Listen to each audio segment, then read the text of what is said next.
بسم اللہ الرحمن الرحیم۔ ناظرین، وہ کون سے حالات تھے جنہوں نے معصوم تموجن کو ظالم چنگیز خان بننے پر مجبور کیا؟ چنگیز خان کی محبت بورتے کو کون اور کیوں زبردستی اٹھا کر لے گیا؟ اور پھر چنگیز خان نے اس کا بدلہ کیسے لیا؟ چنگیز خان کے خونی دوست جموکا نے دشمنوں کے خلاف اس کی مدد کیسے کی، لیکن پھر بھی چنگیز خان نے جموکا کو قتل کیوں کر دیا؟ چنگیز خان کی دوسری قسط میں آج ہم آپ کو ان تمام سوالات کے جواب سے آگاہ کریں گے۔ اگر آپ نے چنگیز خان کے بارے میں پہلی قسط نہیں دیکھی تو اس کا لنک ڈسکرپشن میں دیا گیا ہے۔ میں ہوں مہر قاسم اور آپ دیکھ رہے ہیں میرا YouTube channel lovers of knowledge. ناظرین، اگر آپ نے میرے چینل کو ابھی تک سبسکرائب نہیں کیا تو برائے مہربانی اسے سبسکرائب کر لیں اور بیل آئیکن کے بٹن کو دبا دیں تاکہ نئی آنے والی دلچسپ ویڈیوز آپ تک بر وقت پہنچتی رہیں۔ دوستو، تموجن کے بچپن میں ایک دوسرا منگول قبیلہ جدارڈ ہر موسم سرما میں تموجن کے قریب آ کر اپنا کیمپ لگایا کرتا تھا۔ یہ لوگ تموجن کی طرح شکاری نہیں تھے، بلکہ یہ بھیڑ بکریاں چرانے والے پرامن خانہ بدوش تھے۔ ان کے تموجن کے قبیلے سے اچھے مراسم تھے اور وہ ایک دوسرے پر حملے بھی نہیں کرتے تھے۔ اسی قبیلے کے ایک بچے جموکا سے تموجن کی گہری دوستی ہو گئی، اتنی گہری دوستی کہ دونوں اکٹھے کھیلتے، ایک برتن میں کھانا کھاتے، جہاں تک کہ وہ ایک ہی بستر میں سوتے تھے۔ 12 برس کی عمر میں وہ ایک دوسرے کا خون بھی پی چکے تھے۔ منگولوں کی روایت کے مطابق جب کوئی دو افراد گہرے دوست بنتے تو وہ وفاداری کا حلف لیتے تھے، اور یہ حلف ایک دوسرے کو تحائف کا تبادلہ کر کے لیا جاتا تھا۔ اس دوران وہ ایک دوسرے کے خون کے چند قطرے بھی پیتے تھے۔ اس رسم کو منگول اینڈا کہتے تھے، آپ اسے بلڈ برادر بھی کہہ سکتے ہیں۔ اب وہ ایک دوسرے کے لیے جان دے بھی سکتے تھے اور جان لے بھی سکتے تھے، کیونکہ یہ تحفے اور رسم غیر معمولی اہمیت کی حامل تھی۔ لیکن ظاہر ہے تھے تو وہ خانہ بدوش ہی نہ، کبھی اس ندی کے کنارے تو کبھی اس پہاڑ کے دامن میں۔ بچپن کے چند برس ساتھ گزارنے کے بعد دونوں دوست بچھڑ گئے۔ جب تموجن کی بیوی بورتے اغوا ہوئی اور جموکا کو اس واقعے کی خبر ملی تو وہ 20,000 کا ایک بڑا لشکر لے کر آ گیا۔ تموجن خانہ بدوشوں کی طرح دریاؤں کے کنارے زندگی گزار رہا تھا۔ جنگلی جانوروں، مچھلیوں اور پھلوں پر اس کا گزارا تھا۔ پھر ایک دن اسے معلوم ہوا کہ جس جگہ اس کا پڑاؤ ہے اس کے قریب ہی منگولوں کا ایک طاقتور قبیلہ کریت بھی ٹھہرا ہوا ہے۔ کریت قبیلے کا سردار تغرل تھا جو اونگ خان کے نام سے مشہور تھا۔ وہ اور تموجن کا باپ یسوگئی گہرے دوست رہ چکے تھے۔ چنانچہ تموجن نے اونگ خان سے ملنے کا فیصلہ کر لیا۔ چلتے ہوئے تموجن نے سسرالیوں سے ملی ہوئی سمور کی قیمتی پوستین بھی ساتھ رکھ لی۔ اونگ خان کے پاس پہنچ کر اس نے پوستین کا تحفہ پیش کیا اور اپنے باپ کی پرانی دوستی یاد کروائی۔ پرانے دوست کے بیٹے کو مل کر اونگ خان تموجن کا اتحادی بن گیا۔ وہ پوستین کے تحفے سے اتنا خوش ہوا کہ اس نے تموجن سے کہا، میں تمہارے بکھرے ہوئے قبیلے کو واپس تمہاری سرداری میں لاؤں گا۔ تموجن اونگ خان کے کیمپ میں واپس چلا آیا۔ وہ بہت خوش تھا اور اسے یقین تھا کہ جلد ہی اسے اپنے قبیلے کی سرداری واپس مل جائے گی اور اسے در بدر مزید نہیں بھٹکنا پڑے گا۔ لیکن واپسی کے چند روز بعد ہی اس کے ساتھ ایک خوفناک واقعہ پیش آیا جو اس کی انا کے لیے بہت بڑا جھٹکا تھا۔ ایک صبح بھی سورج نکل ہی رہا تھا، تموجن اور اس کے گھر والے پوری طرح بیدار بھی نہیں ہوئے تھے کہ زمین بے شمار گھوڑوں کی ٹاپوں سے گونجنے لگی۔ تموجن پر اس کے باپ کے ایک دشمن قبیلے مرکد نے حملہ کر دیا تھا۔ یہ وہی قبیلہ تھا جس کے ایک شخص کی سابق بیوی ہائلن کو تموجن کا باپ یسوگئی راستے سے چھین کر اپنے قبیلے میں لے آیا تھا۔ اس حملے کو دیکھتے ہوئے تموجن سمجھ گیا تھا کہ اب یہ بدلہ لینے کے لیے آ رہے ہیں۔ تموجن نے فوری طور پر اپنی بیوی بورتے کو ایک بیل گاڑی میں چھپا دیا، پھر اپنے بوڑھے ملازم کو کہا کہ اسے جتنا دور ہو سکے لے جاؤ۔ بیوی کو ایک طرف بھیج کر تموجن اپنے بھائیوں اور ماں کے ساتھ دوسری طرف نکل گیا تاکہ حملہ آور اس کے پیچھے جائیں اور اس کی بیوی کو نہ پکڑ سکیں۔ لیکن ستم ظریفی دیکھیے کہ اس کی بیوی والی گاڑی پکڑی گئی اور تموجن باحفاظت پہاڑوں میں پہنچ گیا۔ مرکد قبیلے نے اپنا پرانا حساب چکا لیا تھا۔ تموجن کی بیوی ان کے قبضے میں تھی جیسے کبھی ان کی لڑکی ہوئلن تموجن کے باپ یسوگئی کے قبضے میں تھی۔ جب تموجن کو خبر ہوئی کہ اس کی بیوی اغوا کر لی گئی ہے وہ غصے میں کھولتا ہوا کریت قبیلے کے سردار اونگ خان کے پاس پہنچا۔ اس نے اپنی بیوی کو واپس لانے کے لیے اس سے مدد مانگی۔ اونگ خان نے اپنے وعدے اور تعلق کی خوب لاج رکھی۔ اس نے کریت قبیلے کے 20,000 سپاہی تموجن کے ساتھ بھیج دیے۔ اسی دوران اس کا بچپن کا دوست جموکا بھی 20,000 جنگجو لے کر اس کی مدد کو آن پہنچا۔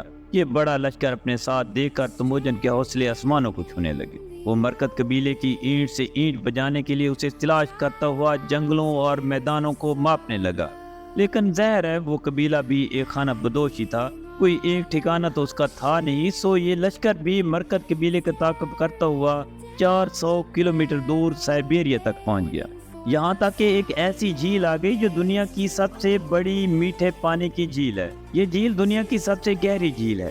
شاید یہ بات اس وقت کے لوگوں کے علم میں نہ ہو، لیکن اسی انمول بیکار جھیل کے کنارے پر تموجن نے مرکت قبیلے کو دیکھ لیا۔ اس نے رات کے وقت اچانک حملہ کیا۔ بہت سے لوگ تو اتنا بڑا لشکر دیکھ کر ہی بھاگ نکلے۔ جو باقی بچے وہ چاروں نچار مقابلہ کرنے لگے۔ تلواروں، انسانی چیخوں اور گھوڑوں کا ایک شور قیامت برپا کر رہا تھا، اور اس ہنگامے کے بیچ میں تموجن دیوانہ وار آوازیں دے رہا تھا اور وہ اپنی بیوی بورتے کو پکار رہا تھا۔ لیکن ستم ظریفی تو دیکھیے کہ بورتے کو علم ہی نہیں تھا کہ حملہ کرنے والے اس کے اپنے قبیلے کے لوگ ہیں اور تموجن ان کے ساتھ ہے، اس لیے وہ بھی باقی لوگوں کے ساتھ ایک چھکڑے پر سوار ہو کر بھاگ رہی تھی۔ لیکن پھر جب اس کے کانوں میں اچانک تموجن کی آواز پڑی تو وہ پہچان گئی۔ وہ چھکڑے سے اتری اور دیوانہ وار اپنے محبوب شوہر کی طرف بھاگی۔ تموجن نے اسے گھوڑے پر بٹھا لیا اور دونوں پھر سے ایک ہو گئے، اور بورتے مرتے دم تک پھر تموجن کے ساتھ ہی رہی۔ اس کے بعد مرکت قبیلے کی وہ شامت آئی کہ جو بھاگ سکتے تھے وہ تو بھاگ گئے، لیکن جو موجود رہے ان میں سے ایک بھی زندہ نہ بچ سکا۔ بورتے تموجن کے پاس پہنچ چکی تھی، لیکن یہاں ایک مسئلہ تھا۔ ناظرین، 8 ماہ کی قید کے دوران وہ امید سے ہو گئی تھی۔ واپسی کے کچھ ہفتوں بعد اس نے ایک بیٹے کو جنم دیا۔ اس بیٹے کا نام جوجی خان رکھا گیا۔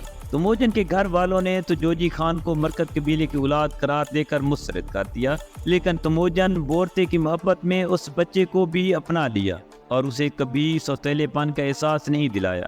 یہ وہ وقت تھا جب تموجن تاریخ میں نام پیدا کرنے جا رہا تھا۔ اس وقت تک جموکا اپنے قبیلے کا سردار بھی بن چکا تھا اور اپنے ارد گرد بہت سے وفادار بھی جمع کر چکا تھا۔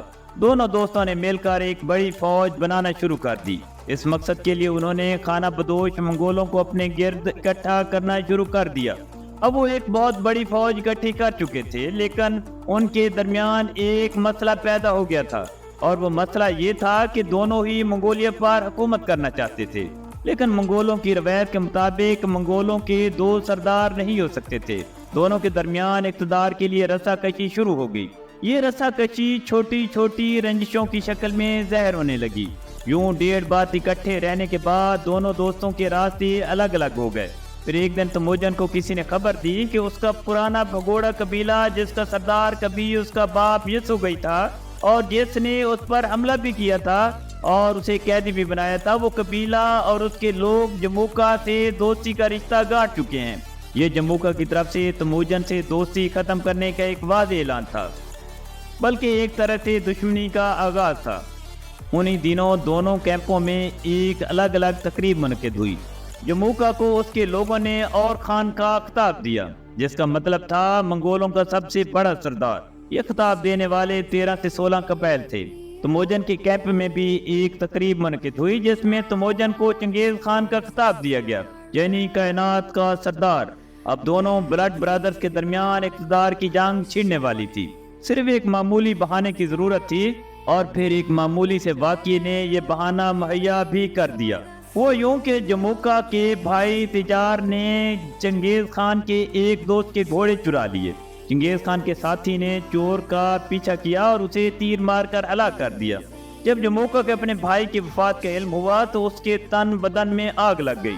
کہا جاتا ہے کہ اس نے 20,000 کا لشکر تیار کیا اور چنگیز خان پر دھاوا بول دیا۔ چنگیز خان بھی اپنی 13,000 فوج کو مقابلے کے لیے لے آیا، لیکن میدان جموکا کے ہاتھ میں رہا۔ چنگیز خان شکست کھا کر بھاگ نکلا اور ایک گھاٹی میں پناہ لے لی۔ چنگیز خان وہاں چھپا اپنے زخموں کو جھاڑ رہا تھا کہ اچانک اسے ایک دردناک خبر ملی۔ خبر یہ تھی کہ اس کے ایک اتحادی قبیلے جرکن کے کچھ لوگوں کو جموکا نے پکڑ لیا تھا اور انہیں کھولتے ہوئے پانی میں ڈبو کر ہلاک کر دیا تھا۔ چنگیز خان کو جب یہ خبر ملی تو اس نے قسم کھائی کہ وہ خود کو یوں تیار کرے گا کہ اسے کبھی دوبارہ شکست کا سامنا نہیں کرنا پڑے گا۔ وہ ایک نئے جوش اور ولولے کے ساتھ اٹھا اور اونگ خان کے پاس مدد حاصل کرنے کے لیے پہنچ گیا۔ اونگ خان نے وعدے کے مطابق اس کی خوب مدد کی اور اپنی فوج کو تموجن کے ساتھ بھیج دیا۔ جموکا کو عبرتناک شکست ہوئی، لیکن جموکا وہاں سے بھاگنے میں کامیاب ہو گیا۔ چنگیز خان نے اس کا پیچھا کیا اور اس کو تلاش کرنے والے کے لیے ایک بڑے انعام کا اعلان کیا۔ جموکا اپنے 5 وفادار آدمیوں کے ساتھ 1 سال تک پہاڑوں اور گھاٹیوں میں در بدر ذلیل ہوتا رہا اور وہاں سے گزرنے والے لوگوں کو لوٹ کر اپنی گزر بسر کرتا رہا۔ جب جموکا کے آدمیوں کو چنگیز خان کی طرف سے اعلان کیے گئے انعام کا پتہ چلا تو انعام کے لالچ میں انہوں نے جموکا کو چنگیز خان کے سامنے پیش کرنے کا فیصلہ کیا۔